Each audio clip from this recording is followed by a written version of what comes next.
ಗ್ರಾಮಾಂತರ ಜಿಲ್ಲೆಯ ದೇವನಹಳ್ಳಿ ತಾಲೂಕಿನ ಯುವ ಕಾಂಗ್ರೆಸ್ ವತಿಯಿಂದ ಕೆಎಚ್ಎಂ ಯುವ ಕಾಂಗ್ರೆಸ್ ಪ್ರೀಮಿಯರ್ ಲೀಗ್ ಕ್ರಿಕೆಟ್ ಪಂದ್ಯಾವಳಿ ಇದೇ ತಿಂಗಳ 28 ಮತ್ತು 29ರಂದು ಕುಡಗುರ್ಕಿ ಕಸಬಾ ಹೋಬಳಿ ಹಾಗಿ ಟೌನ್ ಕ್ರಿಕೆಟ್ ಮೈದಾನದಲ್ಲಿ ಭರ್ಜರಿಯಾಗಿ ನಡೆಯಲಿದೆ. ಈ ಮಹತ್ವದ ಕ್ರೀಡಾ ಹಬ್ಬದ ಅಂಗವಾಗಿ ಇಂದು ಕೊಡಗುರ್ಕಿ ಗ್ರಾಮದ ಕತ್ತಿಮಾರಮ್ಮನ ದೇವಸ್ಥಾನದಲ್ಲಿ ಪೂರ್ವಭಾವಿ ಸಭೆ ನಡೆಯಿತು. ಸಭೆಯಲ್ಲಿ ಯುವ ಕಾಂಗ್ರೆಸ್ ಮುಖಂಡರು, ಆಯೋಜಕರು ಹಾಗೂ ವಿವಿಧ ತಂಡಗಳ ಪ್ರತಿನಿಧಿಗಳು ಭಾಗವಹಿಸಿ ಪಂದ್ಯಾವಳಿಯ ಯಶಸ್ವಿ ಆಯೋಜನೆಗೆ ಸಂಬಂಧಿಸಿದಂತೆ ಸಿದ್ಧತೆಗಳ ಬಗ್ಗೆ ಸಮಗ್ರ ಚರ್ಚೆ ನಡೆಸಿದರು.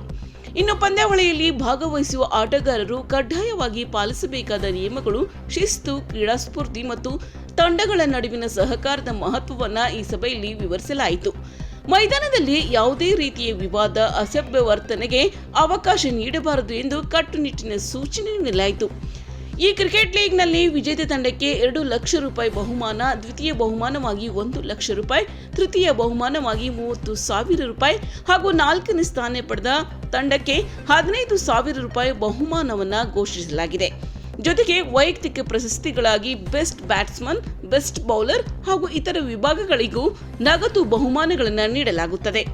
ಈ ಪಂದ್ಯಾವಳಿಯನ್ನು ಸಾಗರ್ ಜಿ ಸೇರಿದಂತೆ ಯುವ ಕಾಂಗ್ರೆಸ್ ಮುಖಂಡರ ನೇತೃತ್ವದಲ್ಲಿ ಆಯೋಜಿಸಲಾಗುತ್ತಿದ್ದು, ಕಸಬಾ ಹೋಬಳಿಯ ಅನೇಕ ಯುವ ಮುಖಂಡರು ಹಾಗೂ ಕಾರ್ಯಕರ್ತರು ಸಕ್ರಿಯವಾಗಿ ಭಾಗವಹಿಸುತ್ತಿದ್ದಾರೆ. ಯುವಕರಲ್ಲಿ ಕ್ರೀಡಾಸಕ್ತಿ ಹೆಚ್ಚಿಸುವುದು, ಸ್ನೇಹ ಭಾವ ಬೆಳೆಸುವುದು ಮತ್ತು ಒಗ್ಗಟ್ಟನ್ನು ಉತ್ತೇಜಿಸುವುದು ಈ ಲೀಗ್ನ ಮುಖ್ಯ ಉದ್ದೇಶವಾಗಿದೆ. ಸ್ಥಳೀಯ ಕ್ರೀಡಾಭಿಮಾನಿಗಳು ಹೆಚ್ಚಿನ ಸಂಖ್ಯೆಯಲ್ಲಿ ಆಗಮಿಸಿ ಪಂದ್ಯಾವಳಿಯನ್ನು ವೀಕ್ಷಿಸಿ ಕ್ರೀಡಾಪಟುಗಳಿಗೆ ಪ್ರೋತ್ಸಾಹ ನೀಡುವಂತೆ ಆಯೋಜಕರು ಮನವಿ ಮಾಡಿದ್ದಾರೆ.